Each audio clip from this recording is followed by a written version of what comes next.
So I'm pulling out of the field right now. Today I have a little bit more help. So I've got 3 of my loads. I'm gonna wait for mine to be the last load, the night the last load, because I'm going home in this truck.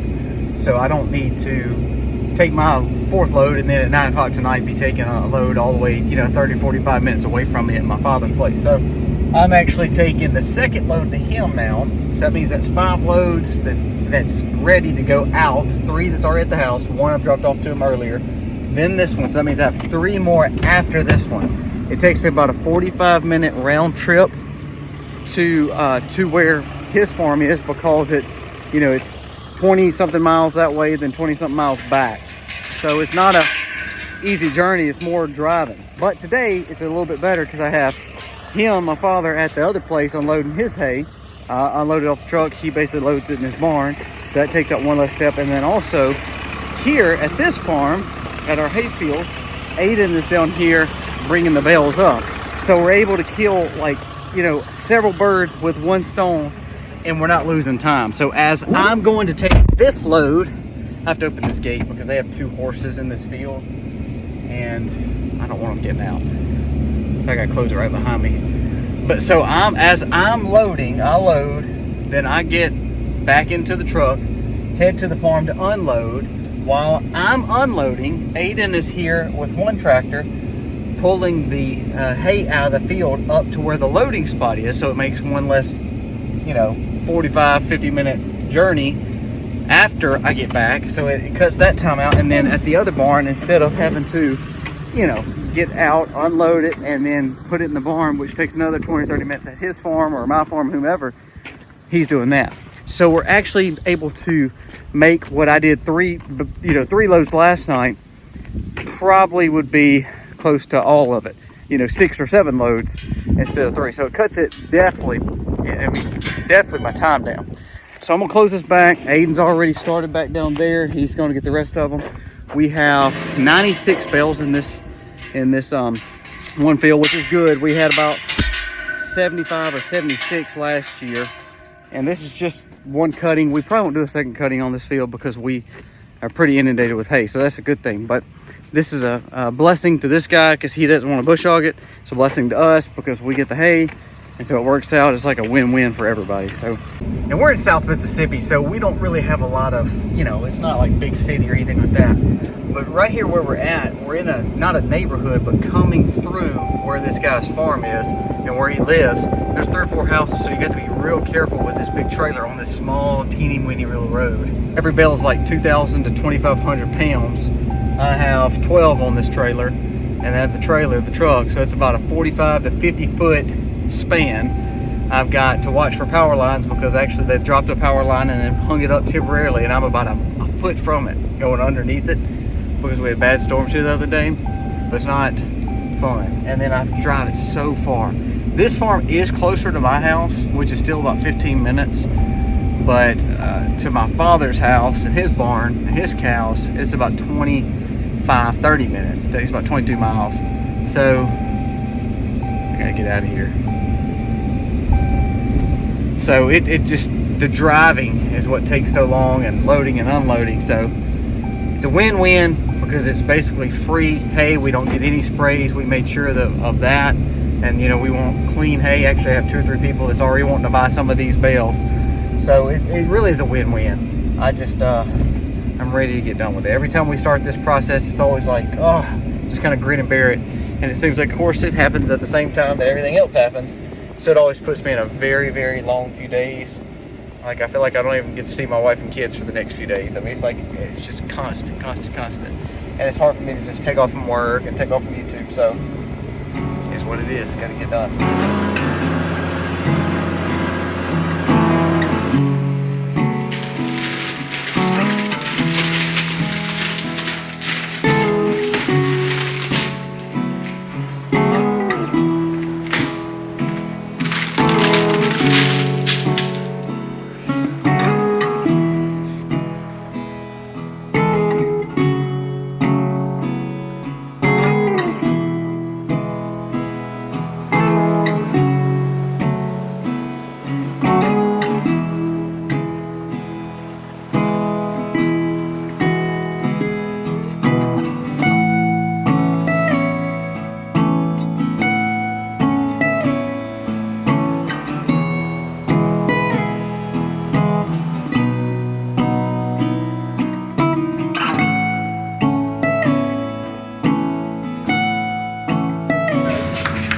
All right, so we're going to get the piglets moved. You want to help us get the piglets? Yeah. We're gonna put the piglets in the barn because we got to get them away from that boar. We're finally getting to that point. So let's go right up to the barn, get that taken care of. All right, you gonna get the pigs? Don't bust the eggs, dude. Well, I don't want to put them. So we've got to go get the piglets finally. Today is the day that we're actually going to get the piglets. Aiden is here.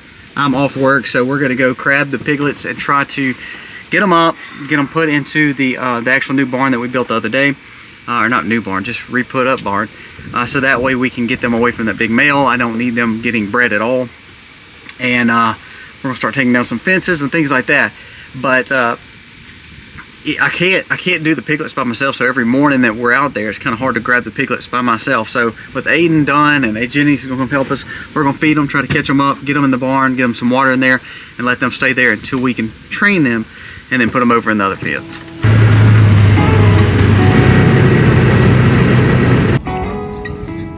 Well, one good thing that's happening today is, you see these utility trucks through here?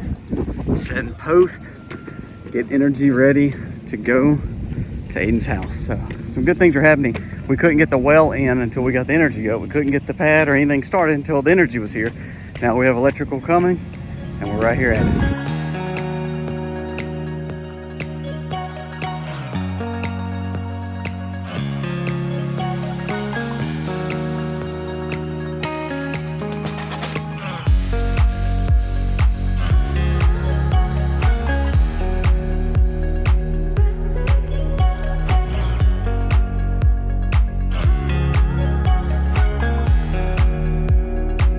They finished the power line, so we got it set up. I actually met with the well individuals that's going to actually doing the drill, so we got that plan there. So they'll be putting the well in next week for the house, and then the next form is just getting the pad actually built. But at least we got the electrical there. We can actually work and have a plug there and be able to utilize it. Sorry it's so bright out here, guys. Here's the piglets. We got to get them out. This is, again, mama's probably already bred. Both mamas are probably already bred. We kind of, there's nothing we can do about that, especially since the fence got tore up between them and between, of course, the tree falling. So what we're going to do is put some feed in here, make the babies come in here. We're going to grab them by the leg, put them over in the barn, and I think that'll help us kind of get them used to putting them in this field and letting them clean this field up next. See, my way of catching these pigs have worked out perfect. Keep that gate closed. Yeah. See, I make it where this is all closed off so they can't get out of any of these spots, but they can only come in and come out one way. We'll usually feed them somewhere like right here and be able to catch them up. They can't get out.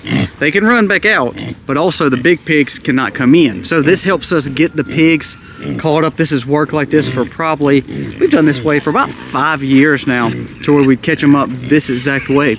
And Misty sometimes, she'll come up here and say, why don't you just go close off that side? Because then we're having to close the panels and try to catch them up. And yes, it would allow those piglets to be caught for sure. But when you put an animal in a tight spot, they're gonna find a way out. So instead of us doing that, we wanna give them the way they can get back out. But guess what? They're always enticed with the feed. I've been feeding them this way every morning right here. So it helps them come right back. Even when they run out, they still come right back in, which is great. So what we're gonna do is Aiden is get one last thing. We're gonna grab some feed and put them in here. And I laugh because Jenny said he's gonna grab one of them. They're actually way more than him almost. So I'd like to see him try. Fast. Well, not only that, these piglets, they're not gonna follow. I can't throw it out. No good shoes.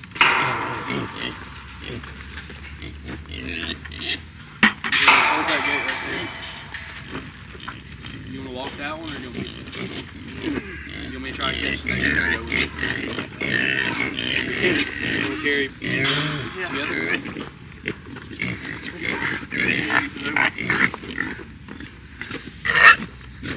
Just keep this closed.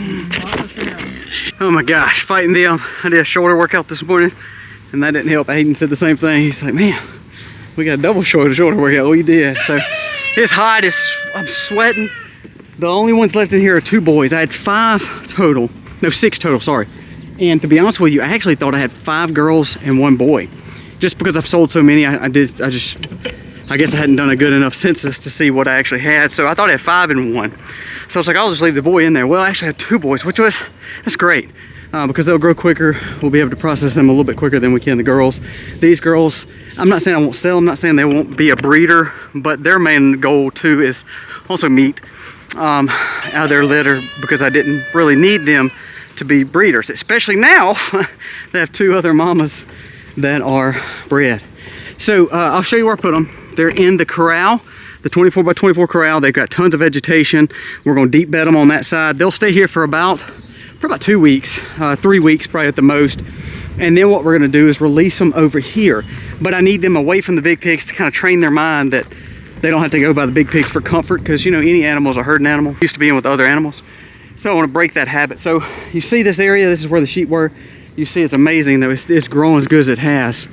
But I need to break the habit of them wanting to be with the big pigs, so they won't try to break out of that field. And this will help them get used to it. So piglets are doing great. That last one right there, she's a big girl. It was very, very hard to get her. Oh my gosh. We finally got her. She wouldn't fit through. She was getting so big that she would, you know, couldn't get through. So we had to kind of open it up enough for her to get in, to then close, and then she couldn't get out. So it worked out okay. Whew. But you're thinking this 100 foot or so that we carried it, not that bad. It was absolutely hard with her. So I've got water to move for her. I've also got to, I've got to get them a feed bowl, all that kind of stuff. I'm gonna leave the 2 little males here with the rest of them. I'm fixing to process this one big guy standing right here by the fence, and one more. So this will help heal this area and also get us a little bit more bacon and pork chops in the fridge. I'll give you an update. The okra, of course, is doing good. I need to come in here and kind of till around it, but look, the pumpkins we planted last week, most of them are coming up. This whole row is coming up. Most of this row is starting to come up. A few on this row, 2 on this row. So this seed might be bad, and none on this row. So we may have 2 sets of pumpkins we have to replant, but hey, I'm okay with that. We've had a good success. Everything's coming out on this row. It's like 100%. I'm fixing to get this worked around, get the weeds around it done, knocked out, turn water on up here because it is a scorcher today. And the crazy thing about South Mississippi, we get a lot of rain, but because it gets so hot so quick, it gets really dry. So I need to handle that. But quick update, we're gonna finish this video up. I wanna walk you over here. We actually spoke to the well guys. They're coming back. They're gonna put the well in next week since we got electrical here, and then hopefully my next step is getting the pad done. We were gonna do that ourselves. Me and one of the guy, I was gonna just get it subcontracted, dropped it off. But we had an issue. Our guy that helps us do all this stuff that we do a lot of times around the farm, things we can't do, literally fell off a roof and hurt his foot. It sounds a lot worse, fell off a roof, but he did have to have surgery, which is not a good thing. So that's going to put him kind of back. We're trying to finish up on the greenhouse, so I may just have to hire this out because I may not have help and someone knows what they're really doing versus just me. So we're going to cut this back here, of course, get ready to put the pad in. So I'm gonna get probably some dirt dropped off next week, gravel dropped off next week. I've got the line put in, energy just left. We got the plug and the main box. We went on and put the whole big box on it for like a house, so that way we'll be able to use this same box and put right on our house. We got this spot, X marks the spot. That's a pretty X, isn't it? So that's actually where we're gonna be digging our well. Our well at our house is about 130 foot deep. Now we hit water like at 20 foot, literally at 20 foot, had gushing water. But like the guy said, he said, let's don't be at the top of the aquifer and be at the top of where the water comes in. We need to, you know, we need to go deeper, so that way we won't ever run into a problem of it going dry or getting, you know, during drought times and things like that. So we went on down to a little over 100 foot. This is literally sitting maybe a little bit higher than the house, the original house on that side of the farm. So I think it'll probably be about 130, 140 foot, probably just a little bit deeper than the one we have up there. This will be our third. We have 4 wells on the whole property that's been tapped. 2 are actually operational. So we've done really well with our water. So I'm pleased with everything that's going on. This was a big headache, getting these little females out. It really stressed me out. Told Aiden, it's like it didn't take long. It actually went smoother than we thought. And I'm glad it's done. That's just one thing that I don't have to worry about. Because I say I got her, this American guinea hog. She's supposed to be delivering very soon. So I'm hoping that she gets ready. She's gotten fat and huge, so she needs to be delivering soon, which is our lard hogs. And then we're gonna take him, spread him out to get him away from her and the babies. But that's why we built this little pen just for her. But she hasn't had babies yet. So a lot of things are happening, good transitions. This was a big one, to get the females out of here and get them into the barn. We're gonna secure the barn, get the water moved, and call it a day. Whew. I'm actually gonna overfeed them a little bit, just so they can just like, man, there's no reason to get out of here. It's perfect. Fresh greens, which they were eating, new bedding to kind of break up and bust up, and then a lot of feed. So they're gonna be full. Water's doing great. I actually was worried that this nipple had to be fixed, because I couldn't remember if I need to fix this or not. You know, it's one of those cases you have so much farm chores to do. I was like, I don't know if that one's need to be redone or not, but hey, it's working. I'm not complaining. I'm so thankful that I don't have to fix that today. It's one less thing I have to do in this heat. All right, I'm gonna fill up the chickens, and I'm done. I am burning slap up. Our tomatoes had a very good turnout rate. Our tomatoes did very good up here. First year that we grew them up this side of the barn, and we were able to feed them directly with the rabbits and chickens, which worked out really well. So we've had a good harvest of tomatoes too. They're kind of finishing up, and it's kind of good. When we get to the end of the summer, I told you, I get burned out, and I'm just ready to get done. But I've had some really good successes, and so I'm very pleased